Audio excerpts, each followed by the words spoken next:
wabarakatuh. Berjumpa lagi dengan saya Ibu Fenty Ariesa dalam pembelajaran ekonomi.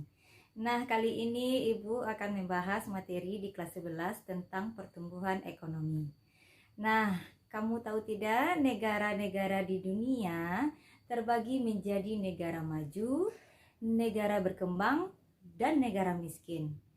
Di Asia sendiri, hal ini masih terlihat sangat jelas, termasuk di antaranya negara kita sendiri, Indonesia, termasuk ke dalam lingkaran negara berkembang.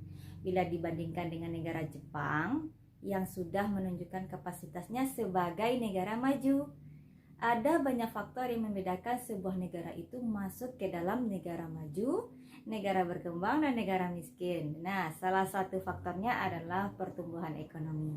Nah, bagaimana pertumbuhan ekonomi? Berikut Ibu jelaskan.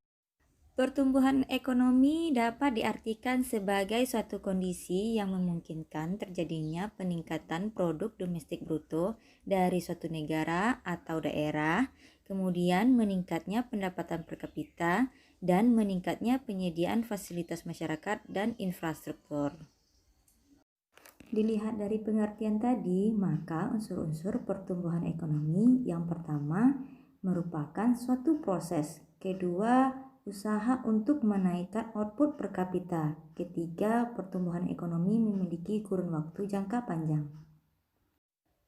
Pertumbuhan ekonomi memiliki beberapa pandangan teori.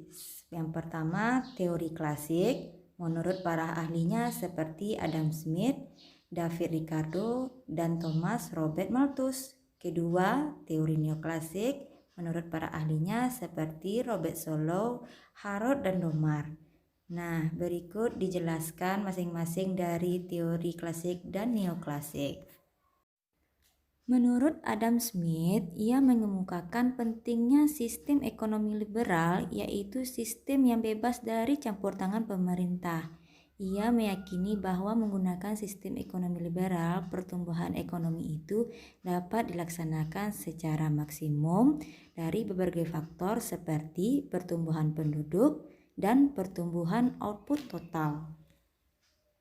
Teori klasik selanjutnya, menurut David Ricardo dan Thomas Robert Malthus, ia berpendapat bahwa pertumbuhan penduduk yang terlalu besar bisa menyebabkan melimpahnya tenaga kerja dan juga menyebabkan upah yang diterima menurun.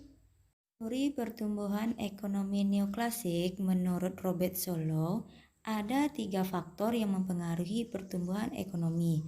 Yang pertama, pertumbuhan modal, kedua, pertumbuhan penduduk, yang ketiga, pertumbuhan teknologi. Teori pertumbuhan ekonomi neoklasik menurut Harrod Domar, ia mengemukakan perlunya pembentukan modal sebagai syarat untuk mencapai pertumbuhan ekonomi yang mantap. Menurut mereka, bila pembentukan modal telah dilakukan pada suatu masa, maka pada masa berikutnya perekonomian akan sanggup memproduksi barang-barang dalam jumlah yang lebih besar.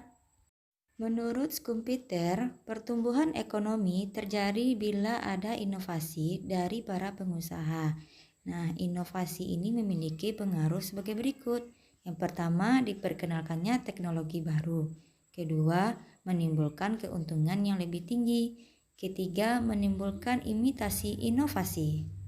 Terakhir adalah teori pertumbuhan ekonomi menurut Rustow. Menurut Rustow ada beberapa tahap. Yang pertama, perekonomian tradisional, kedua, masa transisi, ketiga, masa lepas landas, keempat, menuju kedewasaan, dan yang terakhir menuju konsumsi tingkat tinggi. Nah, demikian video pembelajaran mengenai pertumbuhan ekonomi. Tetap semangat belajar. Salam ekonomi. Assalamualaikum warahmatullahi wabarakatuh.